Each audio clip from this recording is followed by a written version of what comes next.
আচ্ছা, আপনি সংস্কার সমিতির কথা শুনেছেন শান্তিনিকেতনের? মানে নামটা শুনেছি, বল না শুনে একটু বিস্তারিত। না, এই যে এইটা তো হলো যে 1921-এ, তার মানে আমরা ধরতে পারি যে এইখানে খাবারের পংক্তি ভোজন বন্ধ হলো।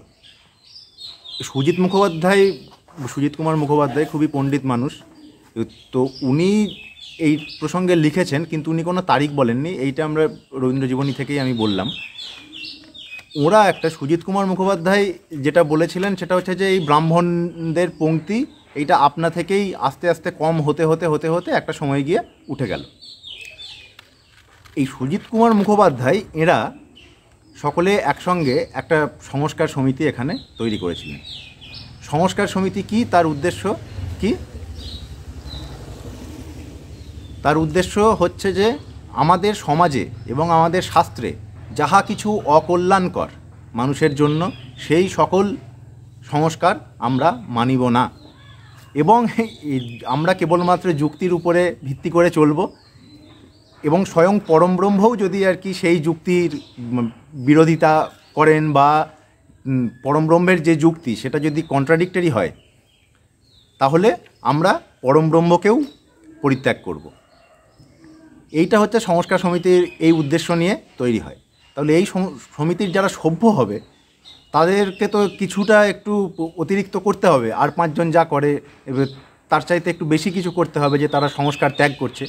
তো তারা কি করবে, এটা ঠিক করা হয়েছে যে যারা হিন্দু তাদেরকে গরু খেতে হবে এই সমিতির সভ্য হতে গেলে, এবং যারা মুসলিম তাদেরকে খেতে হবে শুয়োর, আর যারা খ্রিস্টান তাদেরকে খেতে হবে, প্রথমে ঠিক হয়েছিল বাদুড়ের মাংস, তারপরে একদল বলে না বাদুড় নয় কাঠবিড়ালির মাংস, তারপরে ওইটাও ডিসপিউটেড হয়, তারপরে ঠিক হয় যে ইঁদুরের মাংস। কিন্তু যেহেতু খ্রিস্টান কোনো সভ্য তখন ছিলেন না ওই সমিতির মানে সভ্য পদপ্রার্থী, সেই কারণে খ্রিস্টানদের প্রসঙ্গটি তখন মুলতুবি রাখা হয়। এইবারে গরু তো খেতে হবে সংস্কার ত্যাগ করবার জন্য একটা প্রমাণস্বরূপ, তো গরু খেতে হবে দিয়ে বাজারে যাওয়া হয়েছে বোলপুরে, কিন্তু বোলপুরের বাজারে তখন গরু পাওয়া যায় না। এটা 1926 সালে সমিতি প্রতিষ্ঠিত হয়েছে, তো বোলপুরের বাজারে তখন গরু পাওয়া যায় না। তো তারা তখন কি করবেন, এটা খাসিরই মানে মাটন, তারা হচ্ছে যে বড় বড় করে পিস কেটে তাতে নুন হলুদ এই সমস্ত মাখিয়ে, যাতে কেউ বুঝতে না পারে, সেটাকে নিয়ে এসে বলেছেন যে আমরা গরু নিয়ে এসেছি, এবং সেটা রান্না করেছেন এবং খেয়েছেন এবং রটিয়েছেন যে আমরা গরুর মাংস খেয়েছি। তো সেটা শুনে তো হুলুস্থুল পড়ে গেছে। অনেকে ছিলেন যে সমিতির মানে সভ্য পদপ্রার্থী যারা গরুর মাংস খেতে হবে এইটা শুনে তারা মানে তখন সমিতি ছেড়ে দিয়েছিলেন। তারা গিয়ে সবাইকে ধরে ধরে বলেছেন দেখুন এরা সকলে গরু খেয়েছে। তো তাতে কেউ কেউ রেগে গেছেন, আবার একটি বাড়িতে গিয়ে বলেছেন, সেটা সেই বাড়ির যিনি মানে গৃহকর্ত্রী তিনি ওটা শুনেছেন, মানে তাকে গিয়ে বলেছে যে বিফ খেয়েছে, তো তিনি শুনেছেন যে বিষ খেয়েছে। তো তিনি মানে প্রচণ্ড হতচকিত হয়ে বলেছেন তো বিষ খেয়েছে আপনি এখানে কি করছেন। তো তারপরে আর কি তিনি বুঝেছেন যে না ওটা বিষ নয় বিফ, তখন উনি আবার যাও আচ্ছা বিফ খেয়েছে মানে তাহলে তো খুব বেশি কিছু মানে চিন্তা করবার মতন নেই, এই রকমের ভাবে আর কি সেই বিষয়টা তখন মুলতুবি হয়। তারপরে তারা ঠিক করেন যে স্মৃতিশাস্ত্রে বলা আছে যে চণ্ডালের দেওয়া অন্ন এবং শুয়োরের মাংস খাওয়া যাবে না, অতএব এই দুটো খেতে হবে। আর মুসলিম যে ছাত্র একজন ছাত্র সমিতির পদপ্রার্থী ছিল, এই সভ্য পদ প্রার্থী, তিনি মাদ্রাজের মুসলমান এবং তিনি নিরামিষাশী, তো তিনি এসব মাংস খেতে হবে শুনে তিনি ত্যাগ করেছেন সমিতি। কিন্তু তখন এরাই শুধু কেবলমাত্র খাবেন শুয়োর। তো কোথা থেকে শুয়োর পাওয়া যায়, তো রসিক বলে একজন মেথর, রসিকবাবু বলে একজন মেথর, তিনি তখন শান্তিনিকেতনে কাজ করতেন, তাকে ধরা হয়েছে, তাকে সমিতির উদ্দেশ্য বোঝানো হয়েছে, এবং তারপরে তাকে বলা হয়েছে যে তুমি তাহলে আমাদেরকে শুয়োর এনে দাও, তোমাকে খরচ খরচা দেওয়া হবে। তো তিনি শুয়োর এবং ভাত এনে দিয়েছেন, কিন্তু তিনি সমিতির এত মহৎ উদ্দেশ্য যে তারা সমস্ত সংস্কার ত্যাগ করে, সমস্ত অকল্যাণকর সংস্কার ত্যাগ করে নতুন একটি মানে উদ্যোগ নিচ্ছেন, সেইটা শুনে তো তিনি খুবই অনুপ্রাণিত হয়েছেন এবং কিছুতেই টাকা পয়সা নেবেন না, এবং তিনি বলেছেন যে আমি তো মাংসে তো কোনো তেল বা মশলা এইগুলোতে দেওয়ার মতন ক্ষমতা আমাদের নেই, আমরা শুধু নুন দিয়েই রান্না করি, নুনের টাকা আর কি নেব। তো তাতে আর নেওয়া যায়নি। তো মানে উনি চণ্ডাল নন, কিন্তু তাকেই তখন যে ঠিক আছে আমরা মেথরকেই আমরা এখানে চণ্ডাল ধরছি বলে আর কি তারা ওই সমস্ত মাংস এবং ভাত নিয়ে গেছেন, নিয়ে তারা খেয়েছেন কোথায় না তেজেশচন্দ্র সেনের যেটা বাড়ি তালোধ্বজ মন্দির থেকে ঢিল ছোঁড়া দূরত্বে সেখানে বসে খেয়েছেন শুয়োরের মাংস। তো সেটা খেয়ে তো তাদের প্রচণ্ড মানে পেট গরম হয়েছে, প্রচণ্ড পেট খারাপ হয়েছে, তেজেশচন্দ্র সেনও খুব অসুস্থ হয়ে গেছিলেন, কিন্তু যাই হোক সংস্কার ত্যাগ করা হয়েছে। তো তারা সকলেই খুবই উচ্ছ্বসিত এবং সেই সময়ে তারা সমিতির 3 রকমের পদ তৈরি করেন।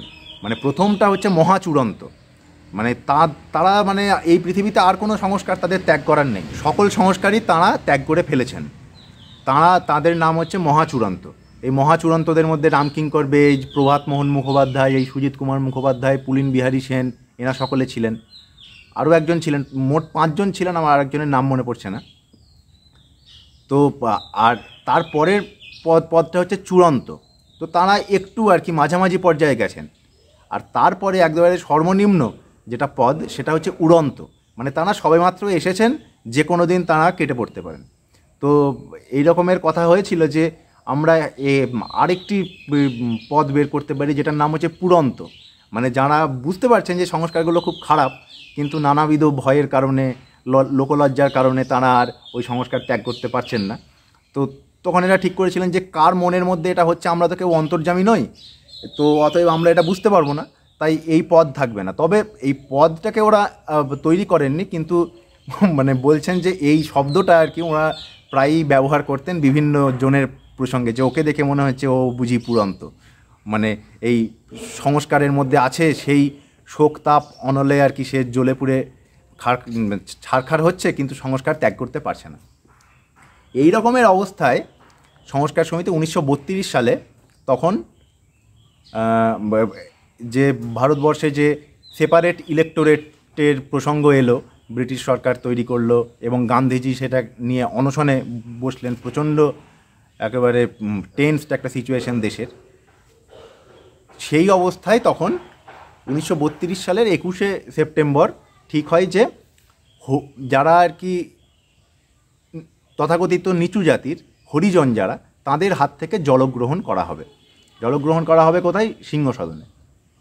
তো সংস্কার সমিতিরও সকলে গিয়ে সকলের মানে কাছে খুবই করজোরে অনুরোধ করে সকলকে আসতে বলেছে, এবং সেই দিন দুপুরে আর কি এটা হয়েছিল সিংহসদনে। সেদিন দুপুরে রবীন্দ্রনাথ যেটা বক্তৃতা দিয়েছিলেন সেটা অসাধারণ নাকি একটি বক্তৃতা। তো সেই বক্তৃতাটা আমি খুঁজে পাইনি, ওইটাতে ওই লেখাতে উল্লেখ নেই মানে কোথায় আছে সেই বক্তৃতাটি। তো তারপরে জলগ্রহণ তো হলো, কিন্তু সংস্কার সমিতি তো এগিয়ে থাকা মানুষ, তারা তো অনেকটা এগিয়ে আছেন আর 5 জনের চাইতে। তো সবাই যদি জল খায় তো তারা তার পরের কর্মসূচিটা বলবেন। তো তাতে সুজিত কুমার মুখোপাধ্যায়কে মুখপাত্র করে রবীন্দ্রনাথের কাছে পাঠানো হয়েছে, এবং সুজিত কুমার মুখোপাধ্যায় রবীন্দ্রনাথের কাছে গিয়ে বলেছেন যে ছাত্রছাত্রীরা কেবলমাত্র জল চলে খুশি নয়। তো রবীন্দ্রনাথ বলেছেন তাহলে আর কি করতে হবে? বলেছেন যে হরিজনদের হাত থেকে জল খেলে হবে না, মেথরদের হাত থেকে খাবার খেতে হবে। রবীন্দ্রনাথ বলেছেন বেশ ঠিক আছে, তাই করা হোক। তো সেই দিন রাত্রিবেলাতে শান্তিনিকেতনের যারা মেথর ছিলেন, সেই মেথররা খিচুড়ি রান্না করেন এবং সকলে সিংহসদনে বসে সেইটা খান। ইন্টারেস্টিং ব্যাপার হচ্ছে যে তার পরের দিন ব্রাহ্মণ যারা কর্মচারী ছিলেন তারা সকলে কাজে এসেছেন, কিন্তু ব্রাহ্মণ্যবাদ কি জিনিস, যে মেথরদের চাইতে যারা একটু উঁচু জাতির, হাঁড়ি, মুচি, ডোম, বাউরি, এই 4টি জাতির উল্লেখ করেছেন উনি, যে এই যারা কর্মচারী ছিলেন তারা কেউ কাজে আসেননি। তারা বলেছেন যে সমস্ত বাসন কোসন মেথররা স্পর্শ করেছে, যে রান্নাঘরে মেথররা কাজ করেছে সেই রান্নাঘরে আমরা কাজ করব না। তো সংস্কার সমিতি গিয়ে অনেক তাদেরকে সাদাসাদি করেছেন, তাতেও তারা রাজি হননি। এই সমস্ত সংস্কারের মূল তো অনেক গোড়া অবধি থাকে। তো ঠিক আছে, সংস্কার সমিতি তাতেও হতোদ্যম হয়নি যে আমরাই তাহলে বাসন কোসন পরিষ্কার করব। বেশ কদিন করেওছেন, কিন্তু এই সংস্কারেরও মূলে তো থাকে অর্থনৈতিক অবস্থা। তো যখন তারা বুঝেছেন যে অন্য কোনো কর্মচারী নিয়ে এসে মানে তাদেরকে নিয়োগ করা হতে পারে, বা তাদেরকে ছাড়াই তো বেশ কাজ চলে যাচ্ছে, তখন তারা আবার ফেরত এসেছেন এবং সমস্ত জিনিস আবার সাবলীলভাবে চলেছে। তো এই সময়টাতেই, এই 1-2 দিনের মধ্যেই রবীন্দ্রনাথ সুজিত কুমার মুখোপাধ্যায়কে ডেকে পাঠান, এবং সুজিত কুমার মুখোপাধ্যায় বলছেন সবই সুজিত কুমার মুখোপাধ্যায় লিখছেন। হ্যাঁ, সুজিত কুমার মুখোপাধ্যায়ের সংস্কার সমিতি নামে একটা লেখা আছে, তো সেই লেখাতে এই এটা আছে। এই কোথায় পেলি সেই লেখা? সেই লেখাটা আমি পেয়েছি হচ্ছে রবির আলোকে শান্তিনিকেতন বলে একটা বই, সেই বইয়ের মধ্যে আছে। আর বুবলাদার কাছে ওই লেখাটা মানে রবীন্দ্রনাথের এই গল্পটা যেটা বলবো সেইটার ওই পত্রিকার অরিজিনাল কপিটা ছিল, সেইখান থেকে পেয়েছি। তাতে এই যে গল্পটা বলছি সেটার সইগুলোও আছে, মানে অরিজিনাল টেক্সটটাও আছে। ওটা দিয়ে দেবো আপনাকে, আপনি সকলকে দেখাতে পারবেন তাহলে। তো রবীন্দ্রনাথের কাছে গেছেন, রবীন্দ্রনাথ দেখছেন যে প্রচণ্ড রেগে আছেন, খুব মানে তো গায়ের রং তো খুবই ফর্সা ছিল, তো একেবারে রেগে লাল হয়ে আছেন। তো তাতে তিনি একটি কাগজ ধরিয়েছেন সুজিত কুমার মুখোপাধ্যায়ের হাতে এবং বলেছেন যে মানে এখন তখন কালের যাত্রা নাটকের রিহার্সাল হচ্ছিল। রবীন্দ্রনাথ তখন কালের যাত্রা নাটক করাচ্ছেন এবং কালের যাত্রা নাটক তো মানে সকলেরই পরিচিত, এটা একেবারেই জাতি ব্যবস্থার মানে খুবই মানে জাতি ব্যবস্থার বিরুদ্ধে এবং অসাধারণ একটি নাটক। তো সেই নাটকের রিহার্সাল হচ্ছে। নতুন তখন কিছু অধ্যাপক এখানে এসেছেন, তারা বলছেন যে এই গান্ধীজি এখন অনশন করছেন আর রবীন্দ্রনাথ এখানে নাচ গান করছেন, অভিনয় করছেন, এটা কি উচিত হচ্ছে? তো তাতে রবীন্দ্রনাথ খুব আহত হয়েছিলেন। তো তিনি বলেছেন যে ওরা কি জানে না এই নাটকের বিষয়বস্তু কী, এবং গান্ধীজি অনশন করছেন বলে রতনকুঠিতে তাদের তাস খেলা, তাদের ব্রিজ খেলা কি বন্ধ হয়েছে? যে তুই যা গিয়ে এই কাগজটা দিয়ে সবাইকে গিয়ে এখন সই করা, মানে প্রচণ্ড রেগে আর কি বলেছেন। তো সেই কাগজের উপরে সিগনেচারে কি মানে ওই সিগনেচার ক্যাম্পেনিংয়ের জন্য যেটা পাঠালেন তার বয়ানটা কী ছিল? বয়ানটা ছিল এইটা যে এতকাল ধরে মানে আমাদের হিন্দু সমাজে নিচু জাতি বলে যাদেরকে অন্তজ করে রাখা হয়েছে, তথাকথিত নিচু জাতি বলে যাদেরকে অন্তজ করে রাখা হয়েছে, তাদের সঙ্গে পানাহারে আমরা আর কখনো ইতস্তত বোধ করব না এবং তাদের সঙ্গে পানাহার আমরা করব এই প্রতিজ্ঞা আমরা করছি। ইহার জন্য যদি সমাজে তিরস্কৃত হতে হয় তাহলে হইব। এইটা হচ্ছে ওটার বয়ান, করে স্বাক্ষর সংগ্রহের বয়ান। তো এইটা উনি তখন করেন, কিন্তু দীনেন্দ্রনাথ সুজিত কুমার মুখোপাধ্যায়কে বলেছিলেন যে বেশ ঠিক আছে তুমি করো, কিন্তু মানে রবীন্দ্রনাথ এইটা দিয়েই বেরিয়ে গেছেন গান্ধীজির কাছে। দিয়ে তারপরে হচ্ছে যে ওই জীবনও যখন শুকায় যায় গানটা গাইতে বলেছেন, রবীন্দ্রনাথ সুর ভুলে গেছিলেন। তারপরে সেই ফলের রস খেয়ে গান্ধীজি অনশন ভঙ্গ করেন পুনেতে। তো দীনেন্দ্রনাথ বলেছিলেন যে রবীন্দ্রনাথ যখন ফিরে আসবেন তখন যেন আবার তাকে আর এইটা আবার ফেরত দিতে যাবে না, তাহলে আবার সব মনে পড়ে যাবে ওনার। তো হচ্ছে যে ওই চিঠিটা মানে ওই কাগজটা আর কি সুজিত কুমার মুখোপাধ্যায়ের কাছেই ছিল এবং পরে যখন উনি এই সংস্কার সমিতি নিয়ে লেখাটা লিখছেন তার এক পাশে আর কি ওই বয়ানটা এবং তলার সইগুলো আর কি ছাপা হয়েছিল। তো সেই পত্রিকার কপিটা আছে, ওটা আমি আপনাকে দিয়ে দেবো। ওইটা বুবলাদার কাছে পেয়েছিস? ওটা বুবলাদার কাছে পেয়েছি, বুবলাদার বাবার কপি ওটা। বুবলাদার ভালো নাম জানিস তো? সুবীর মুখোপাধ্যায়। মুখোপাধ্যায় না বন্দ্যোপাধ্যায় সরি, প্রভাত মোহন বন্দ্যোপাধ্যায়, সুবীর বন্দ্যোপাধ্যায়। সংস্কার সমিতির গল্প শুনিয়ে শুভ্রনীল তো চলে গেল। পরে শুভ্রনীল ওই স্বাক্ষর সম্মিলিত কাগজ যেটা পাঠাবে বলেছিল পাঠিয়েছে দেখাবার জন্য। তার সঙ্গে আবার দুটো কথা আপনাকে যোগ করে দিতে হবে, আমার বলা উচিত ছিল। কি সেই দুটো কথা? প্রথম কথা হচ্ছে ওই রবির আলোকে শান্তিনিকেতন, ওই বইটা পেয়েছিলাম পুলকদার কাছে, ওইটা আমার বলা উচিত ছিল। পুলকদা মানে পাঠভবন কলাভবনের প্রাক্তন ছাত্রও এবং পাঠভবনে আমাদের সহকর্মী ছিলেন, মানে শুভ্রনীলের সরাসরি মাস্টারমশাই। পরে কলাভবনে অধ্যাপনা করেছেন অবসর নেবার আগে।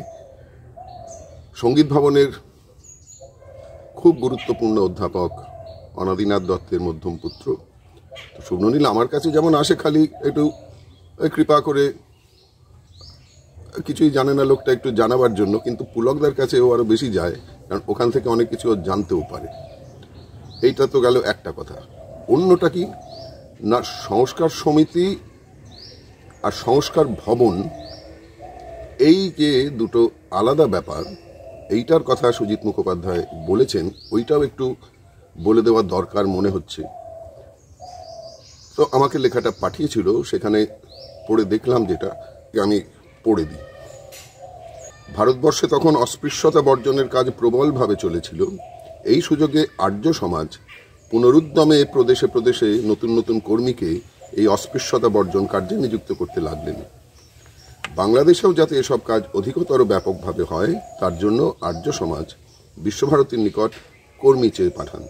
রবীন্দ্রনাথ আমাকেই ওই কাজে যোগ দিতে বলেন। কিন্তু তখন উনি একে তো দীর্ঘদিন ধরে শান্তিনিকেতনে আছেন, গবেষণা করছেন, সেই জন্য একটা দ্বিধা ছিল যেতে। এ কথা যেন স্বীকার করে নিতে পারছিলাম না। আমার দ্বিধাগ্রস্ত চিত্তকে গভীরভাবে নাড়া দিয়ে গুরুদেব বলে উঠলেন, দু একটা লুপ্তগ্রন্থ উদ্ধার করে সংসারে কার কতটুকু উপকার হবে, তার চেয়ে দুর্ভাগাদের সেবা কর, জীবন তোর সার্থক হয়ে যাবে।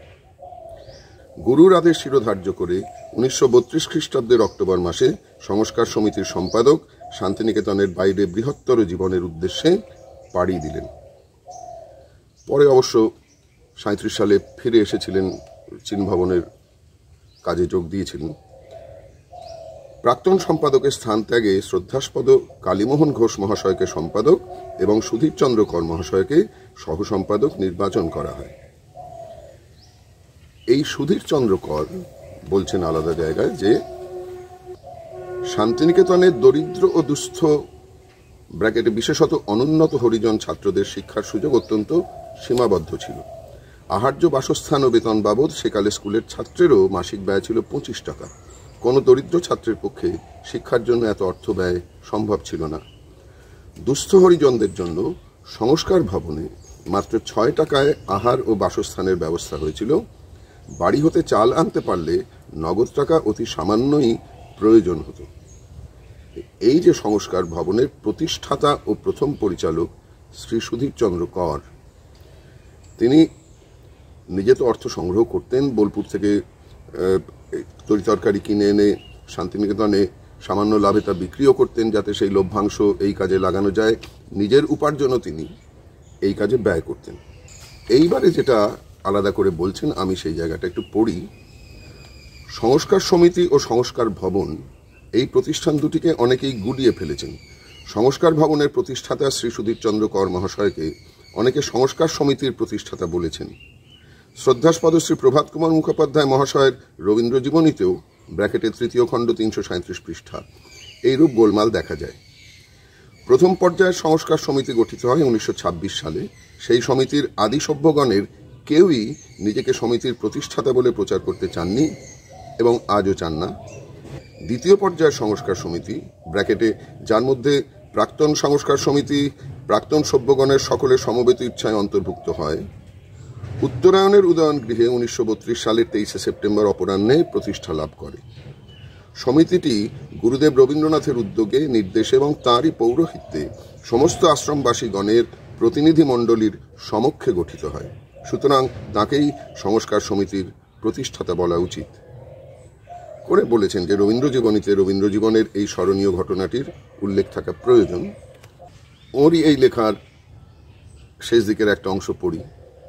শান্তিনিকেতন এবং শ্রীনিকেতনের আজকের এই পরিবেশ অতিক্রম করে দৃষ্টি আমার ছুটে চলেছে সুদূর অতীতের সেই দিনে, যেদিন উদার হৃদয় রবীন্দ্রনাথের আশ্রয়ে তাঁরই অনুপ্রেরণায় কয়েকটি তরুণ কিশোর খেলার ছলে এই আশ্রমের ধুলিতে একটি বীজ বপন করেছিল। সেই বীজ আজ মহিরুহে পরিণত হয়ে সকলকে শীতল ছায়া এবং সুমিষ্ট ফল প্রদান করছে। সেদিনের সেই কিশোরেরা আজ কেউ প্রৌঢ়, কেউ বৃদ্ধ, কেউ বা মুমূর্ষু, কেউ বা মৃত। আজকের এই মহিরুহের ছায়ায় বসে যখন এ যুগের সর্বজাতির সর্বধর্মের ছেলেমেয়েরা সর্বজনীন বনভোজন করছে, তখন কি তারা কল্পনা করতে পারে একদিন এখানের এই মাটিতে এক বৃহৎ ব্রাহ্মণ পঙ্ক্তিতে ব্রাহ্মণ শিশুগণ আহারে বসত, তাদের প্রথমে পরিবেশন করে তবে ব্রাহ্মণ পাচকগণ ব্রাহ্মণেতর জাতির পঙ্ক্তিতে অন্ন বিতরণ করত? উদারচরিত রবীন্দ্রনাথ বিভিন্ন মতবাদী সকল সম্প্রদায়ের বিদ্বান ও বিদ্যার্থীকে তার আশ্রমে আশ্রয় দিয়েছেন। কারো মত পরিবর্তনের জন্য বলপ্রয়োগ দূরে থাক, কঠোর বাক্য পর্যন্ত প্রয়োগ করেননি। কিন্তু তার ঘনিষ্ঠ সাহচর্য, তার আচরণ, তার শিক্ষা, তার সাহিত্য, সঙ্গীত, নাট্যাভিনয় কিশোর প্রাণে যে মহান আদর্শের উন্মাদনা এনেছিল, তাতেই অচলায়তনের ভিত্তি ভেঙে পড়ে।